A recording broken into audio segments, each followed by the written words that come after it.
Bro ഇടയ്ക്കൊരു ദിവസം ഞാൻ ഈ ക്രോയിഡൻ ടൗൺ സെന്ററിലൂടെ വരികയായിരുന്നു. എനിക്ക് അടുത്തൊരു ക്ലാസ് ഉണ്ട്, അപ്പോൾ ഞാൻ അതിനായിട്ട് ഇങ്ങനെ പോയിക്കൊണ്ടിരിക്കുകയാണ്. അപ്പോൾ ഇങ്ങനെ പോയിക്കൊണ്ടിരിക്കുന്നു, പെട്ടെന്ന് വെച്ച് ഒരിടത്ത് നോക്കിയപ്പോൾ ഒരു സൈക്കിൾ ഇങ്ങനെ മറിഞ്ഞ് കിടക്കുന്നതാണ് ആദ്യം കാണുന്നത്. എന്താണ് ഇത്, സൈക്കിൾ വല്ലവരും ഇട്ടിട്ട് പോയതാണോ എന്നൊരു ഫീലിംഗ്. പക്ഷെ എന്തൊക്കെയോ ഒരു മൂവ്മെന്റ് ഫീൽ ചെയ്യുന്നുണ്ട് ദൂരം നിന്നാണ്. അപ്പം ഞാനൊന്ന് ചെറുതായിട്ട് സ്ലോ ചെയ്ത് തുടങ്ങി, എന്താണ് സംഗതി എന്നൊന്ന് മനസ്സിലാക്കണമല്ലോ. അപ്പോൾ ഞാൻ വിചാരിച്ച പോലെ തന്നെ ഒരാളാണ് അവിടെ കിടക്കുന്നതെന്ന് മനസ്സിലായി. ഞാൻ നോക്കുമ്പോൾ ചുറ്റും ആരും ഇല്ല. അപ്പം എനിക്ക് സൈക്കിളിൽ നിന്ന് വീണ് കിടക്കുകയാണ് അവിടെ, സൈക്കിളിൽ നിന്ന് തറയിൽ കിടക്കുകയാണ് ഒരാൾ. അപ്പൊ ഇങ്ങനെ കിടക്കുകയാണ്, കൈയിട്ടൊക്കെ എന്തൊക്കെയോ അടിക്കുന്നുണ്ട്. അപ്പൊ എനിക്ക് മനസ്സിലായി സംഗതി എന്തോ സീരിയസ് ആണ്. ഞാനൊന്ന് വണ്ടി നിർത്തി അടുത്തോട്ട് ഓടിപ്പോയപ്പോഴാണ് കണ്ട ഈ കാലൊക്കെ ഇങ്ങനെ സൈക്കിളിന്റെ മറ്റേ കമ്പി ഉണ്ടല്ലോ, രണ്ട് കമ്പിയുടെ ഇടയിൽ ഇങ്ങനെ സ്റ്റക്ക് ഇങ്ങനെ വളഞ്ഞിരിക്കുന്ന ഒരു എഫക്റ്റ് ആണ്. എന്ന് വെച്ചാൽ ഒടിഞ്ഞ ഒരു ഫീലിംഗ് ആണ്. അപ്പൊ എനിക്കാണെങ്കിൽ മൊത്തത്തിൽ, നമ്മളാണെങ്കിൽ ഇതിന്റെ ഒരു പരിപാടി നമുക്ക് അറിയത്തില്ല, പക്ഷെ ഇത് എന്താണ് ചെയ്യേണ്ടതെന്നും അറിയില്ല. ഇവിടെ ആരും ഇല്ല ചുറ്റും. ഞാൻ അവിടെ പോയപ്പോൾ ഒരു വൈറ്റ് ഒരു കുട്ടിയാണ്, ഒരു പയ്യൻ വണ്ടി നിർത്തി ഇറങ്ങിപ്പോയി. ആ പയ്യന്റെ അടുത്ത് പോയി അസർ ലൈറ്റൊക്കെ ഇട്ടിട്ട് അങ്ങ് ഓടിപ്പോയി. കാരണം അവിടെ ഞാൻ വേറെ ഒന്നും ചിന്തിക്കുന്നില്ല, പെട്ടെന്നൊന്നും ഇറങ്ങി ഓടിപ്പോകാം എന്നാണ് മനസ്സ് തോന്നിയത്. ഞാനവിടെ നിർത്തി ഓടിപ്പോയി നോക്കിയപ്പോൾ ഈ പറഞ്ഞ പോലെ ഒരു വൈറ്റ് ആയിട്ടുള്ള ഒരു 10-13 വയസ്സുള്ള പ്രായമുള്ള ഒരു പയ്യനാണെന്ന് കേട്ടോ. അപ്പൊ ഇവൻ കരയാണ്, അവിടെ നിന്ന് വിളിയിടുകയാണ്. അടണോ, എനിക്ക് ഒന്ന് കാലൊടിഞ്ഞു, കൈ ഒടിഞ്ഞു എന്നൊക്കെ അവൻ വിളിയിടുകയാണ്. ഞാൻ പറഞ്ഞു ഓക്കെ. അപ്പൊ ഞാൻ പറഞ്ഞു നീ റിലാക്സ് ചെയ്യ്, നമുക്ക് നോക്കാം. ഞാൻ പെട്ടെന്ന് ആംബുലൻസ് വിളിക്കാനാണ് എന്റെ മൈൻഡിൽ പോകുന്നത്. അപ്പൊ ഇവൻ പറയാണ് ഇറ്റ്സ് ഓക്കെ എന്നെ ഒന്ന് ഹെൽപ്പ് ചെയ്യും, എനിക്ക് ഹെൽപ്പ് ചെയ്യും, ഞാൻ വീട്ടിൽ പോയിക്കൊള്ളാം, എന്റെ അമ്മ അല്ലേ വഴക്ക് പറയും.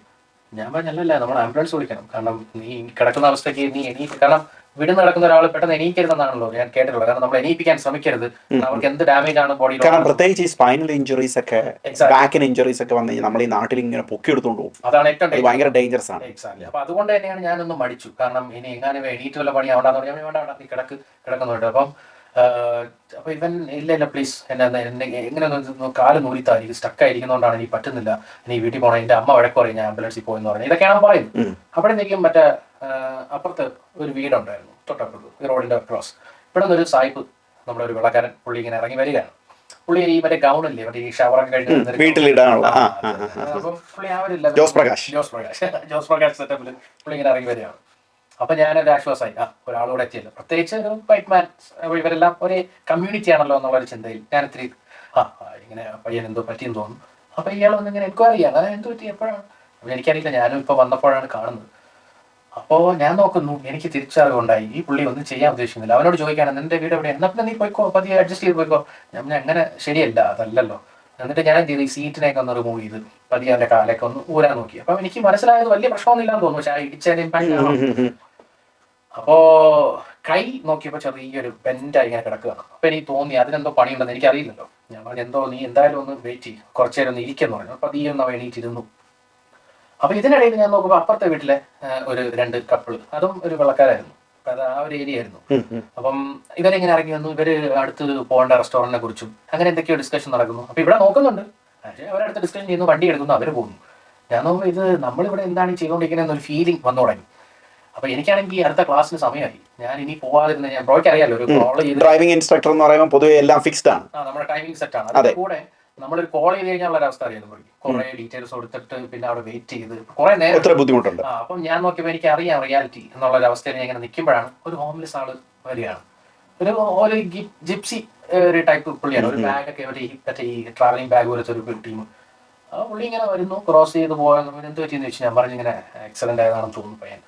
അപ്പൊ പുള്ളി ഉടനെ നോക്കട്ടെ മോനെ, ഭയങ്കര ഒരു അറ്റാച്ച്മെന്റ് കേട്ടോ പുള്ളി. എന്ത് പറ്റി മോനെ നോട്ടെ, പുള്ളി വെള്ളക്കാരൻ ഒരു യൂറോപ്യൻ ആണെന്നുള്ളത് ഞാൻ പറയുന്നില്ല, യൂറോപ്യൻ ആണ്, ബ്രിട്ടീഷ് അല്ല.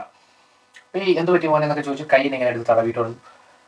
ഡെഫിനറ്റ്ലി ഇത് ഫ്രാക്ചർ ആയിട്ടുണ്ട്, നീ ഒരു കാര്യം ചെയ്യുന്നുണ്ട്. പുള്ളി ഉടനെ എന്റെ ബാഗിനെ കൂടി, ജാക്കറ്റൊക്കെ കൂടി, പുള്ളിയുടെ അതിന്റെ ആയിട്ടുള്ള സ്മെല്ലുണ്ട്, അറിയാലോ ഡ്രസ്സിന്റെ ഒരു. അപ്പൊ പുള്ളി ഈ ഡ്രസ്സിന്റെ അകത്ത് 2-3 ഡ്രസ്സ് അകത്തിട്ടുണ്ടായിരുന്നു.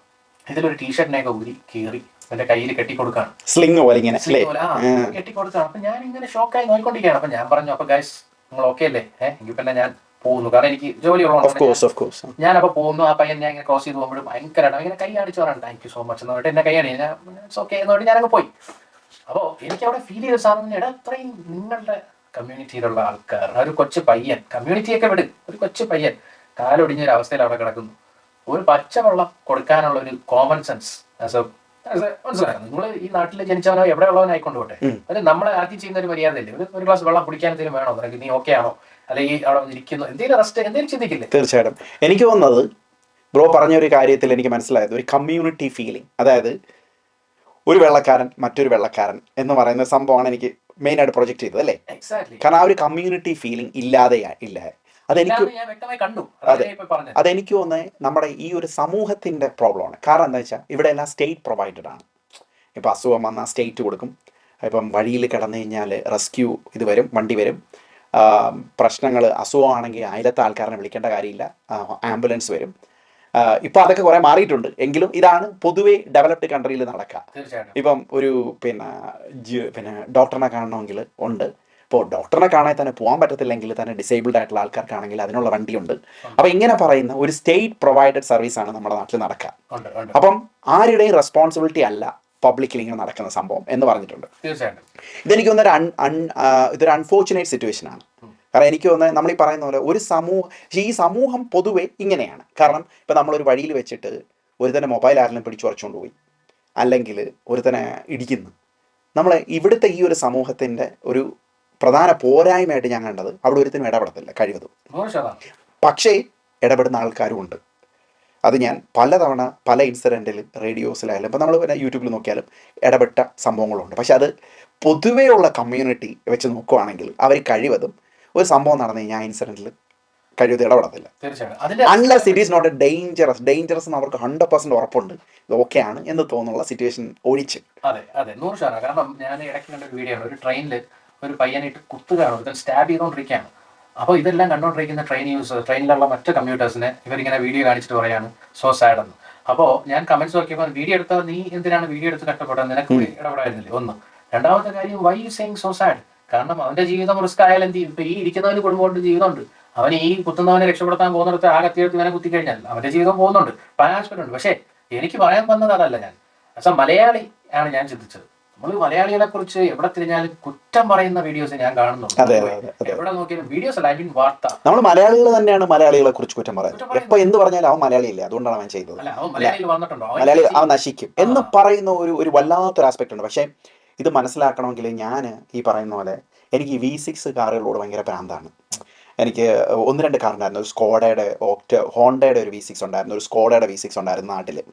അപ്പം ഞാനിങ്ങനെ ഒരു പ്രാവശ്യം ഈ ഹോണ്ടയുടെ V6 ആയിട്ട്, എന്ന് വെച്ചാൽ V6 എന്ന് പറഞ്ഞാൽ പവർഫുൾ എഞ്ചിനാണ്, 6 സിലിണ്ടേഴ്സ് ആണ്, ഭയങ്കര 3-6 കയറ്റമൊക്കെ ഇങ്ങനെ കൂളായിട്ട് കയറിപ്പോവും. അപ്പം അങ്ങനെയുള്ളൊരു വണ്ടിയായിട്ട് ഞാനിങ്ങനെ നാട്ടിലൂടെ ഇങ്ങനെ പോകുമ്പോൾ നമ്മുടെ മൂവാറ്റുപുഴയൊക്കെ കഴിഞ്ഞിട്ട് കുറേ അങ്ങോട്ട് കഴിയുമ്പോൾ കുറച്ചൊരു വളരെ റൂറലായിട്ടുള്ള ഏരിയയിൽ വരുമ്പോഴത്തേനും എൻ്റെ വണ്ടി ബ്രേക്ക് ഡൗൺ ആയി. ഞാനപ്പം നോക്കിയപ്പോൾ തൊട്ടടുത്ത വീട്ടിൽ ആരൊക്കെയോ ഉണ്ട്. ഈ വണ്ടി ബ്രേക്ക് ഡൗൺ ആയി കണ്ടപ്പം അവിടെ ഉടനെ എനിക്ക് വിളിക്കാൻ റെസ്ക്യൂ നമ്പറോ കാര്യങ്ങളൊന്നും ആ കാലത്തിലില്ല. ബട്ട് അവിടെ റെസ്ക്യൂവിനെ പോലെ ഓടി വന്നത് ഒരു 10 പേര് ആ സിറ്റുവേഷനിൽ ഓടി വന്നു. തൊട്ടടുത്ത വീട്ടിൽ നിന്നൊരു സ്ത്രീ വെള്ളമായിട്ട് വന്നു. അവർ വിളിക്കുകയാണ്, വന്ന് ഇവിടെ നിങ്ങൾ ഇവിടെ ഇരിക്കും. അപ്പോൾ ഇതിൻ്റെ ഇടയ്ക്ക് ഒരാൾ മെക്കാനിക്കിനെ വിളിക്കുന്നു. മെക്കാനിക്ക് അടുത്തുള്ളൊരു മെക്കാനിക്കിനെ വിളിച്ച് നമ്പർ പറയുന്നു, അയാളെ വിളിച്ച് കൊണ്ടുവരുന്നു. അപ്പോൾ എൻ്റെ അടുത്തൊരു കാര്യം പറയുന്നു, നിങ്ങളൊരു കാര്യം ചെയ്യും, മെക്കാനിക്ക് എന്തായാലും വരും, സ്ത്രീകളും കുട്ടികളൊക്കെ ഇല്ലേ, നിങ്ങളൊരു കാര്യം ചെയ്യും, ഇങ്ങോട്ട് വാ, ഇവിടെ നിന്ന് എന്തെങ്കിലും കഴിക്കാം. അവർ ചായ ഉണ്ടാക്കുന്നു, ഉടനെ എന്തെങ്കിലും ഫുഡ് തരുന്നു. ഇതാണ് മലയാളി, റിയൽ മലയാളീസ് ഇതാണ്. ഇത് പലപ്പോഴും നമ്മൾ ഇഗ്നോർ ചെയ്യാറുണ്ട്. ഇതേ ഇൻസിഡൻറ്റ് തന്നെ എനിക്ക് മറ്റൊരു സംഭവമുണ്ട്, ഒറ്റ ഒരു ഇൻസിഡൻ്റ് അല്ല. അതായത് അതുപോലെ തന്നെ ഇപ്പോൾ എൻ്റെ ഉള്ളൊരു വണ്ടിയാണ് ഫോർഡ് എക്കോസ്പോർട്ട് എന്ന് പറയുന്ന വണ്ടി. ഈ വണ്ടിയുടെ ഒരു പ്രശ്നം എന്താണെന്ന് വെച്ചാൽ, ഫോർഡ് എക്കോസ്പോർട്ട് സാധാരണ എക്കോസ്പോർട്ട് അല്ല, ഇതിൻ്റെ ഈ 1.1 litre TS 1 litre eco boost എന്ന് പറയുന്ന എഞ്ചിനാണ്. അപ്പോൾ അമേരിക്കയിൽ നിന്ന് വരുത്തുന്ന ഒത്തിരി അവാർഡുകൾ മേടിച്ചിട്ടുള്ള എഞ്ചിനാണ്. അപ്പോൾ ഇതിൻ്റെ ഒരു എനിക്ക് ഫാസ്റ്റ് വണ്ടികളോട് താല്പര്യമാണ്. അതുകൊണ്ടാണ് ഞാൻ ഈ വണ്ടിയും വാങ്ങിച്ചത്, ഈ ഫോർഡിനോട് തന്നെ ഇത്ര ഇതായിട്ട് വാങ്ങിച്ചത്. അപ്പോൾ അങ്ങനെ ഈ വണ്ടിയുടെ ഒരു പ്രധാന പ്രശ്നം ഈ ടയർ ഇങ്ങനെ തള്ളിയിരിക്കുക. അപ്പോൾ എന്താ പ്രശ്നം വെച്ചാൽ, ഈ ടയറിന് പെട്ടെന്ന്, ഈ വണ്ടി ഓടിച്ചുള്ളവർക്കറിയാം, സാധാരണ ഫോർഡ് എക്കോ സ്പോർട്ട് ഓടിച്ചവർക്കല്ല, ഈ TSI എക്കോ ബൂസ്റ്റ് ഓടിച്ചവർക്കറിയാം, TSI അല്ല സോറി, എനിക്ക് എപ്പോഴും TSI ആയിരുന്നു, മറ്റേ വോക്സ് വാഗൻ്റെ ഇത് വെച്ചിട്ട്. ഈ എക്കോ സ്പോർട്ട് ഓടിച്ചവർക്കറിയാം, ഈ വണ്ടിയുടെ ഒരു പ്രശ്നം വെച്ചാൽ ഈ ടയർ പെട്ടെന്ന്, ഇതിനെന്തോ ഒരു സാധാരണ എന്തോ 60 mm അങ്ങനെയൊക്കെ നമ്മൾ പറയത്തില്ലേ, ഇത് കുറച്ചുകൂടെ വലിയ ടയറാണ്. അപ്പോൾ ഇത് പെട്ടെന്ന് എഡ്ജിൽ നിന്ന് ഇങ്ങനെ ഇരിക്കുന്നുണ്ട്, എന്ത് ചെറിയ സാധനം വന്നാലും ഇത് പെട്ടെന്ന് ടയർ പണിയാവും. പാതിരാത്രി ഏകദേശം ഞാനും എൻ്റെ 2 കസിൻസും കൂടെ മൂന്നാർ പോയിട്ട് ഞങ്ങൾ തിരിച്ചു വരുന്നു. എനിക്ക് സ്ഥലം അത്ര ഓർമ്മയില്ല, തൃശ്ശൂർ അങ്കമാലി ആ ഏരിയയാണ്, രാത്രിയാണ്. വലിയൊരു കുഴിയിൽ വന്നിട്ട് തട്ടി വണ്ടിയുടെ ടയർ പഞ്ചറായി, അവിടെ വണ്ടി ഇട്ട് ഒരു പയ്യൻ അതിൽ ബൈക്കുമായിട്ട് വരുന്നു. വന്ന് നിർത്തിയിട്ട് പറഞ്ഞു, എന്ത് പറ്റി, അല്ല ഇങ്ങനെ സംഭവമാണ്, എന്ത് ചെയ്യും? കുഴപ്പമില്ല, നമുക്കൊരു മെക്കാനിക്ക് ഇവിടെ ഒരു അണ്ണനുണ്ട്, അണ്ണനെ ഒന്ന് വിളിച്ചു നോക്കട്ടെ. ഇവൻ അണ്ണനെ പാതിരാത്രി 3 മണിക്കാണ് ഈ അണ്ണനെ വിളിക്കുന്നത്. അണ്ണൻ അവിടെ നിന്ന് വരുന്നു.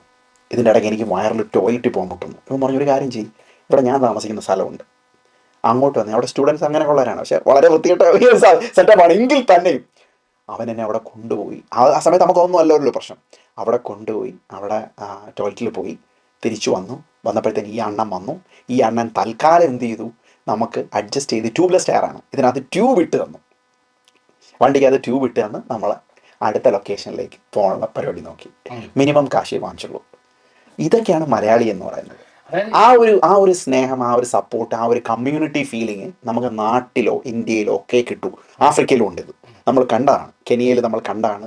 നമ്മൾ അതിലേ പോകുമ്പോൾ കുറേ ആൾക്കാർ വന്നിട്ട് അയാളുടെ അടുത്ത് ഹായ് പറയാണ്, കൈ കാണിക്കുക. നമ്മൾ അതിനാലും എത്രയോ പേരാണ് ഇവരോട് പറയുന്നത്, കൈ കാണിക്കുന്നത്. ഇവിടെ ഞാനൊരു കാര്യം, ഇവിടെ വളരെ റയറാണ്. ഇപ്പം നമ്മളിപ്പോൾ ശരിയാണ്, ഇപ്പം നമ്മളൊരു ടാക്സി ഡ്രൈവറാണ്, മറ്റൊരു ടാക്സി ഡ്രൈവർ കാണുമ്പോൾ ചിലപ്പോൾ ഇങ്ങനെ കൈ കാണിക്കും. പക്ഷെ അല്ലാതെ റിയലായിട്ട് ഒരു കൂട്ടുകാരനെ കാണുമ്പോൾ വഴിയിലൂടെ ഇങ്ങനെ പോകുമ്പോൾ എത്ര പേരാണ് അങ്ങോട്ടും ഇങ്ങോട്ടും ഒക്കെ, ഒരു നെയ്ബറിനെ കാണുമ്പോൾ കൈ കാണിക്കുന്നു, അങ്ങോട്ട് പോകുമ്പോൾ കാറിൽ കയറുമ്പോൾ കൈ കാണിക്കുന്നു, അല്ലെങ്കിൽ അങ്ങോട്ട് റോഡിലൂടെ പോകുമ്പോൾ മറ്റേ ഒരാളിങ്ങനെ പോകുമ്പോൾ ഹലോ അണ്ണാ എന്തൊരു വിശേഷങ്ങൾ തോന്നുന്നത് തന്നെ ഇങ്ങനെ കാണിക്കുന്നു. ഇതൊന്നും ഇല്ല ഇവിടെ, അല്ലേ?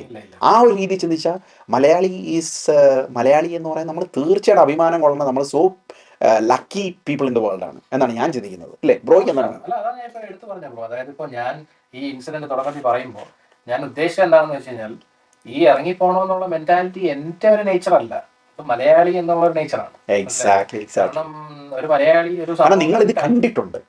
സംഭവം എന്ന് വെച്ചാൽ ഞാനിത് കണ്ടിട്ടുണ്ട്. അതായത് 2 ഇൻസിഡന്റ് എൻ്റെ ജീവിതത്തിൽ ഞാൻ കണ്ടാണ്. അപ്പം നാളെ എന്തെങ്കിലും ഇങ്ങനെ സംഭവിച്ചു കഴിഞ്ഞാൽ ഐ ഹാവ് എൻ ഇൻസ്റ്റിങ്ക്റ്റ്, ഇങ്ങനെ ഒരെണ്ണം സംഭവിച്ചല്ലോ, പെട്ടെന്ന് ചെയ്യണമല്ലോ എന്ന് വിചാരിക്കാം. പക്ഷേ എൻ്റെ സ്വഭാവത്തിൽ കുറേ മാറ്റങ്ങൾ വന്നിട്ടുണ്ടെന്ന് എനിക്ക് തോന്നുന്നുണ്ട്. കുറേ വർഷങ്ങളായി ഇവിടെ ജീവിക്കുന്നു. 20 years എങ്കിലും ആയിട്ടുണ്ടാവും, അല്ലേ? 2000 വന്നാണ് ഇവിടെ. ഇപ്പം ഏകദേശം ഇപ്പം 20 years 2000 2003 21 വർഷം അത്രയൊക്കെ ആവുന്നുണ്ട്. അപ്പം ഈ 21 വർഷത്തിൽ വെച്ചിട്ട് എൻ്റെ ജീവിതത്തിൽ മാറ്റങ്ങൾ വന്നിട്ടുണ്ട്. ഇവിടുത്തെ കാര്യങ്ങൾ ഒബ്വിയസ്ലി നമ്മൾ ഇവിടുത്തെ ഒരു നെഗറ്റിവിറ്റി അല്ല സംസാരിക്കുന്നത്, ബട്ട് അൾട്ടിമേറ്റ്ലി നമ്മൾ സംസാരിക്കുന്നത് നമ്മുടെ മലയാളീസ് എന്ന് പറയുന്ന ആൾക്കാരുടെ ഗുണങ്ങളാണ് സംസാരിക്കുന്നത്. അപ്പം എക്സാക്ട്ലി. പക്ഷെ ആ ക്വാളിറ്റി എൻ്റെ കുറേയൊക്കെ നമ്മുടെ ഒരു സെൽഫിഷ് അല്ലെങ്കിൽ കുറേയൊക്കെ ഇതിലേക്ക് കുറേ മാറിപ്പോകുന്നുണ്ട്. അത് നമ്മൾ നിലനിർത്തണമെങ്കിൽ തീർച്ചയായിട്ടും ഇടയ്ക്കിടയ്ക്ക് നാട്ടിൽ പോകണമെന്ന് എനിക്ക് തോന്നുന്നു. അല്ല, ഞാനൊരു കാര്യം ചോദിക്കട്ടെ, ഇവിടെ ഇത്രയും വർഷങ്ങൾ നിന്ന ഒരാളാണ്. മലയാളി എന്ന് പറയുന്ന ക്വാളിറ്റി ഉണ്ടല്ലോ, അതിൽ എന്തെങ്കിലും നഷ്ടപ്പെട്ടതായിട്ട് തോന്നിയിട്ടുള്ള എന്താണ്?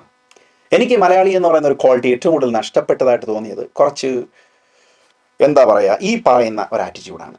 അതായത് അതിൽ ഞാൻ ഇടപെടണ്ട എന്ന് പറയുന്ന ഒരു തോന്നൽ വരാനുള്ള സാധ്യത വളരെ കൂടുതലാണ്. അതായത് ഒരു ഇൻസിഡൻറ്റ് കാണുമ്പോൾ just stay back, call an ambulance.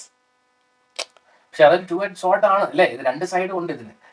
ചിലപ്പോൾ സഹായിക്കുന്ന നല്ലതും, ചിലപ്പോൾ സഹായിക്കാൻ പോയി നമ്മൾ പണി വാങ്ങിച്ച അവസ്ഥയാവും. അത് ഇതൊരു വല്ലാത്തൊരു അവസ്ഥയാണ്. ഉണ്ട് ഇവിടെ ഒരു സിഖുകാരൻ ഒരു വെള്ളക്കാരിനെ ഇങ്ങനെ റോബ് ചെയ്യുന്ന കണ്ടിട്ട് ഇവനെ ഓടിപ്പോയി അവനെ പോയി പിടിക്കാൻ പോയി. ആ പുള്ളിക്കാരനെ കുത്തി കൊന്നു. ഒരു സിഖുകാരനെ സംഭവിച്ച കുറച്ച് വർഷങ്ങൾക്ക് മുമ്പ് ഇവിടെ ലണ്ടനിൽ സംഭവിച്ച കഥയാണ്. അപ്പോൾ സത്യം പറഞ്ഞാൽ ഇങ്ങനെയുള്ള സംഭവിക്കാം. ബട്ട് അൾട്ടിമേറ്റ്ലി അതൊരു കാര്യമില്ല. കാരണം ആലോചിച്ച് നോക്കി, അവൻ്റെ ആ നിമിഷത്തിലാണ് he's a hero, dying as a hero. നമ്മളൊക്കെ വെറും മരിക്കാൻ പോകുന്നത് എങ്ങനെയായിരിക്കാം അല്ല, ചിന്തിച്ചോക്കെ, അല്ലേ? ഡൈങ് ആസ് എ ഹീറോ എന്ന് പറഞ്ഞാൽ ബിഗ് തിങ് ആണ്. അല്ല, അതാണ് ബ്രോ. അതായത് ഇപ്പോൾ നമ്മുടെ ഇപ്പൊ എങ്ങനെയാ പറയുക, ഇപ്പം പണ്ട് ലിഫ്റ്റ് കൊടുക്കുക എന്നൊക്കെ പറയുന്നത് വളരെ നോർമൽ കാര്യമാണ്.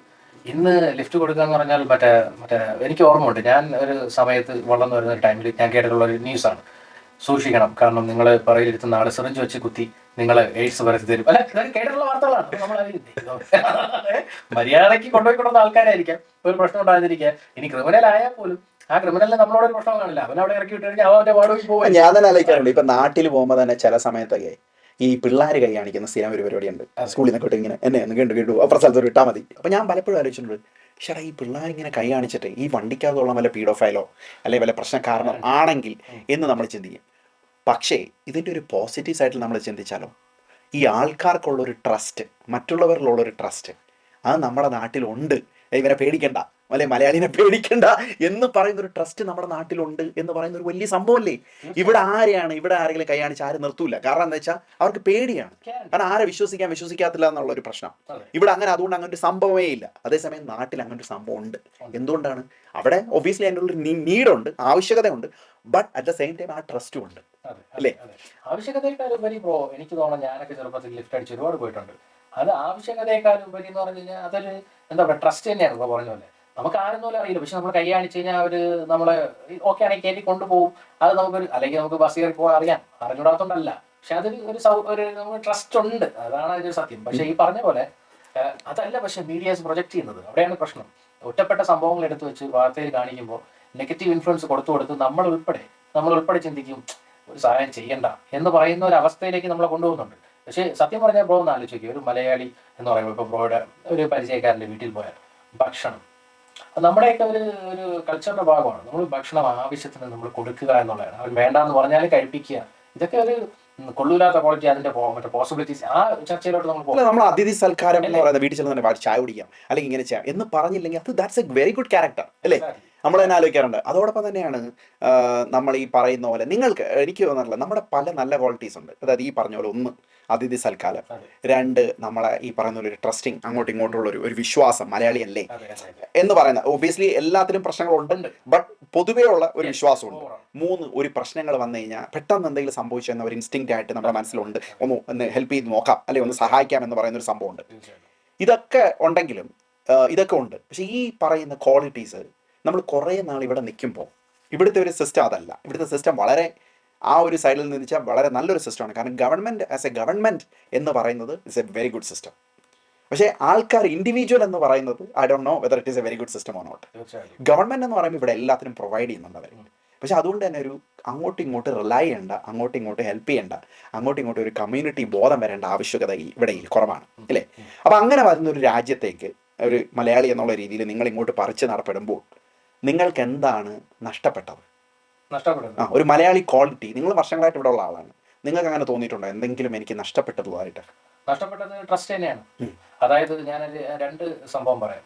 എൻ്റെ അടുത്ത് ഞാൻ ഈ പലരോട് സംസാരിക്കുമ്പോൾ ഗൾഫിൽ നിന്ന് വന്നവരുമായിട്ട് ഞാൻ ചോദിക്കാറുണ്ട്, ഞാൻ പറയും എന്താണ് നിങ്ങൾക്ക് ഇവിടെ നിന്ന് അവിടെ വന്നപ്പോൾ എന്താണ് നിങ്ങൾക്ക് ഉണ്ടായ ഒരു പ്രശ്നം, അതായത് നിങ്ങൾക്ക് തോന്നുന്നത് എന്താണ് പ്രശ്നം എന്ന് ചോദിക്കും. അപ്പോൾ അവർ പറഞ്ഞ രണ്ട് കാരണങ്ങൾ പ്രധാനം. വെതർ നമുക്ക് എല്ലാവർക്കും അറിയാം, ഹോട്ട് കോൾഡ് അത് വിടാം. രണ്ടാമത് പറഞ്ഞതെന്ന് പറഞ്ഞാൽ ഒരു കമ്മ്യൂണിറ്റി ഫീലിംഗ് ഇല്ല, മനുഷ്യത്വം ഇല്ലാത്തവരെ പോലെ എനിക്ക് ഇവിടെ ഉള്ളത്. ഇതൊക്കെ അവർ പേഴ്സണലായിട്ട് നമ്മൾ പറയണേ. അവർ പറഞ്ഞ പോയിന്റ് ഞാൻ ആലോചിച്ചപ്പോൾ കുറേയൊക്കെ സത്യമുണ്ട്, എല്ലാവരും അങ്ങനെയൊന്നല്ല ഞാൻ പറയുന്നത്. അപ്പോൾ അവർ പറഞ്ഞെന്ന് പറയുമ്പോൾ ഇവിടെ എല്ലാവരും മറയ്ക്കുകയാണ്. എന്ന് വെച്ചാൽ നമ്മൾ ഒരു മലയാളിയെ കാണുമ്പോൾ സുഖമാണ്, എന്താണ് ഇത്, ഓക്കെ ഓക്കെ, അതിനപ്പുറത്തേക്ക് എൻ്റെ കാര്യങ്ങൾ നിങ്ങൾ അറിയരുത് എന്നുള്ള ഒരു മറ വയ്ക്കുന്ന ഒരു രീതി ഉണ്ടെന്ന് എൻ്റെ അടുത്ത് ഈ കുറച്ച് പേര് ഗൾഫിൽ നിന്ന് വന്നവർ എന്നോട് പറഞ്ഞൊരു സ്റ്റേറ്റ്മെന്റ് ആണ്. ആക്ച്വലി ഞാൻ ചിന്തിച്ചപ്പോൾ അതിന് കുറേ റീസൺസ് ഉണ്ട്. അപ്പോൾ അതിലോട്ട് ഞാൻ വരാം. അപ്പോൾ അടുത്തൊരു സംഭവം ഞാൻ പറയാം. ഞാൻ ഈ ടാക്സി ഓടിച്ചു നടന്ന സമയത്ത് ഞാനൊരു എത്യോപ്യൻ പുള്ളിക്കാരനെ എയർപോർട്ടിലോട്ട് കൊണ്ടുപോയി. ഞങ്ങളൊരു അക്ഷരം സംസാരിച്ചിട്ടില്ല. വണ്ടി എൻ്റെ ഡ്യൂട്ടി, ഞാൻ ജോലി ചെയ്യുന്നു, എയർപോർട്ടിൽ കൊണ്ട് ഇറക്കുന്നു, കഴിഞ്ഞു. ഐ റിമെമ്പർ ഹിം, എനിക്ക് ഇവനെ ഓർമ്മ ഉണ്ട്.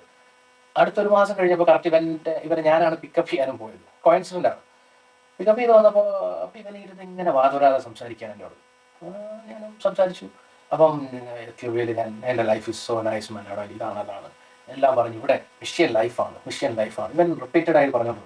അപ്പം ഞാൻ പറഞ്ഞ ഒരു സംഭവം, ഞാൻ പറഞ്ഞിടാ നീ എൻ്റെ കൂടെയാണ് പോയപ്പോൾ വന്നത്, you didn't want to talk to me, നിനക്ക് എന്നോട് സംസാരിക്കണമെന്ന് പോലും തോന്നിയില്ല. പക്ഷെ അതേ നീ ആ നാട്ടിൽ നിന്നിട്ട് തിരിച്ചു വന്നപ്പോൾ നിന്റെ എനർജി വേറെയാണ്. അതുകൊണ്ടാണ് നിനക്ക് എന്നോട് പെട്ടെന്ന് സംസാരിക്കാനുള്ളൊരു അപ്രോച്ച് പോലും ഉണ്ടായിരുന്നു. അപ്പം എന്ന് പറയുന്നിടത്ത് ഞാൻ മിസ് ചെയ്യുന്നൊരു കാര്യം എന്ന് പറയുമ്പോൾ ആൾക്കാരെ ട്രസ്റ്റ് ചെയ്യാൻ നമുക്കൊരു ബുദ്ധിമുട്ടുള്ളൊരു സ്ഥലമായി. കാരണം ഇവിടെ നടക്കുന്ന ഇൻസിഡൻസും ഇവിടെ നടക്കുന്ന രീതികളൊക്കെ ചിന്തിക്കുമ്പോൾ അല്ലെങ്കിൽ അത്രയും ക്ലോസ്ഡ് കമ്മ്യൂണിറ്റിയിൽ അത് ജീവിച്ചു പോകുന്നവരായിരിക്കണം. എക്സാക്ട്ലി. അല്ല, ഇവിടെ തന്നെ നമ്മൾ ആലോചിച്ച് നോക്കിയാൽ നാട്ടിൽ നമ്മളിപ്പോൾ ഒരു കാറ് കൊണ്ട് പാർക്ക് ചെയ്തു. ഈ കാറ് പാർക്ക് ചെയ്യുന്ന വിസിബിൾ ആയിട്ടുള്ള കാറിൽ എന്തെങ്കിലും വാല്യുബിൾ ആയിട്ടുള്ള സാധനങ്ങൾ വെച്ച് നമ്മൾ വെളിയിൽ പോകുന്നു. നമ്മൾ എൻ്റെ അനുഭവത്തിൽ ഈ കാർ അവിടെ ഒരു ദിവസമോ 2 ദിവസമോ ഇട്ട് 3-ാമത്തെ ദിവസം വന്ന് നോക്കിയാലും എൻ്റെ അനുഭവത്തിലാണ് ഈ കാർ അവിടെ തന്നെ ഉണ്ടാകാനുള്ള സാധ്യതകളാണ് ഞാൻ കാണുന്നത്. കാരണം എന്താ വെച്ചാൽ അത്രയ്ക്കും നമുക്ക് ആ ട്രസ്റ്റ് ചെയ്യാം. ഒരു സാധനം വണ്ടി പൂട്ടാതെ പോയി കഴിഞ്ഞാലോ അല്ലെങ്കിൽ എന്തെങ്കിലും ഒരു ചെറിയ സാധനങ്ങൾ നമ്മൾ വെച്ചിട്ട് പോലോ ചില ആൾക്കാർ പറയും, ഡേ മറ്റേ സാധനം വെച്ചു പോയി. എത്രയോ ഇൻസിഡൻ്റ് ഉണ്ട്. പിന്നെ ഓട്ടോയിലോ വണ്ടിയിലോ ഒക്കെ സാധനം വെച്ച് മറന്നിട്ട് അത് തിരിച്ചുകൊണ്ട് പോലീസ് സ്റ്റേഷനിൽ ഏൽപ്പിച്ചിട്ട് അവർ തിരിച്ച് അതേ ആൾക്കാർക്ക് കൊണ്ട് കൊടുക്കുന്നത് അല്ലേ. അതോടൊപ്പം തന്നെ നമ്മുടെ ആ ഒരു കമ്മ്യൂണിറ്റി ഫീലിംഗ്, അതായത് എനിക്കൊരു മലയാളിയെ കാണുമ്പോൾ സത്യം പറഞ്ഞാൽ UK തന്നെ ഒരു 10 മലയാളികളെ കാണുന്നത് എനിക്ക് സന്തോഷമാണ്. കാരണം വേറൊന്നും കൊണ്ടല്ല, ഞാൻ പണ്ടും പറഞ്ഞിട്ടുണ്ട്, വേറെ ഒന്നുമല്ല, നമ്മുടെ ഭാഷ അല്ലെങ്കിൽ നമ്മുടെ രീതിയിൽ സംസാരിക്കുന്ന ഒരാൾ നമ്മൾ പറഞ്ഞാൽ അണ്ടർസ്റ്റാൻഡ് ചെയ്യാം, കൂടുതൽ നമ്മുടെ കൾച്ചർ എക്സ്പ്ലെയിൻ ചെയ്യണ്ട. ഇവിടെ ഏറ്റവും വലിയൊരു പ്രധാന പ്രശ്നമായിട്ട് എനിക്ക് പലപ്പോഴും തോന്നുന്നു, നിങ്ങൾ എന്തിനാണ് ഇങ്ങനെ ചെയ്യുന്നത് എന്ന് എക്സ്പ്ലെയിൻ ചെയ്യാൻ വേണ്ടിയിട്ടാണ് നമുക്ക് ഏറ്റവും കൂടുതൽ പാടുപെട്ടിട്ടുള്ളത്. ആ എക്സ്പ്ലനേഷൻ ഇല്ലാതെ നമുക്ക് ചെയ്യണമെങ്കിൽ നമ്മുടെ ആ ഒരു കമ്മ്യൂണിറ്റിയിലുള്ള ഒരു ഇതുണ്ട് അല്ലേ. അപ്പം ഇങ്ങനെ പറയുന്ന പല കാര്യങ്ങളും തീർച്ചയായിട്ടും നമുക്ക് ഭയങ്കര ഒരു ഗിഫ്റ്റായിട്ട് തന്നെയാണ് കിട്ടിയിട്ടുള്ളത്. തീർച്ചയായിട്ടും നമ്മൾ ഇവിടെ അസോസിയേഷൻ എന്നൊക്കെ പറഞ്ഞ് പലപ്പോഴും സർക്കാസ്റ്റിക് ആയിട്ട് കളിയാക്കാറുണ്ട്.